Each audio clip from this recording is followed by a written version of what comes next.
महाराष्ट्र सरकार ने unified pension scheme को मंजूरी दी। ऐसी घोषणा करने वाला पहला राज्य। अक्टूबर-नवंबर में चुनाव होने हैं।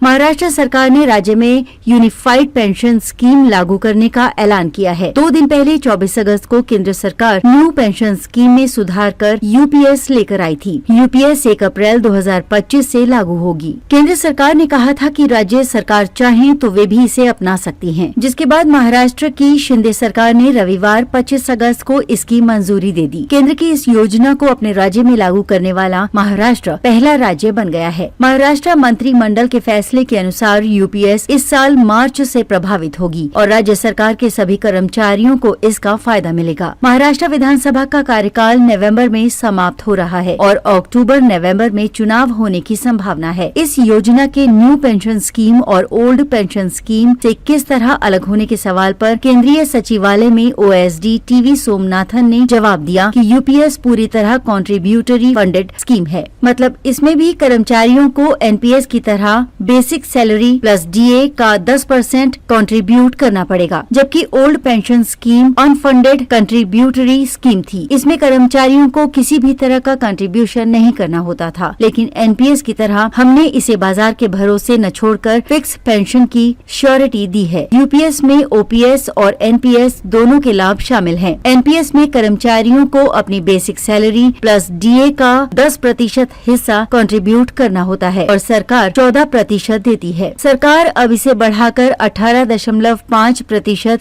कंट्रीब्यूट करेगी। कर्मचारी के 10% हिस्से में कोई बदलाव नहीं होगा। सोमनाथन ने बताया कि एनपीएस के तहत 2004 से अब तक रिटायर हो चुके और अब से मार्च 2025 तक रिटायर होने वाले कर्मचारियों को भी इसका लाभ मिलेगा। जो पैसा उन्हें पहले मिल चुका है या वे फंड से निकाल चुके हैं, उससे एडजस्ट करने के बाद भुगतान किया जाएगा। सरकार की एक तरफ से कंट्रीब्यूशन 14% से 18.5% बढ़ाए जाने पर पहले साल 6,250 करोड़ रुपए का अतिरिक्त खर्च आएगा।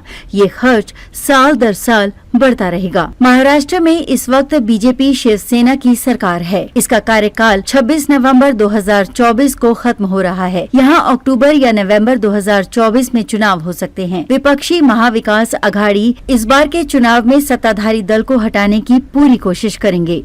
मुख्यमंत्री एकनाथ शिंदे और डिप्टी सीएम देवेंद्र फडणवीस के बीच अनबन की कई खबरें आईं।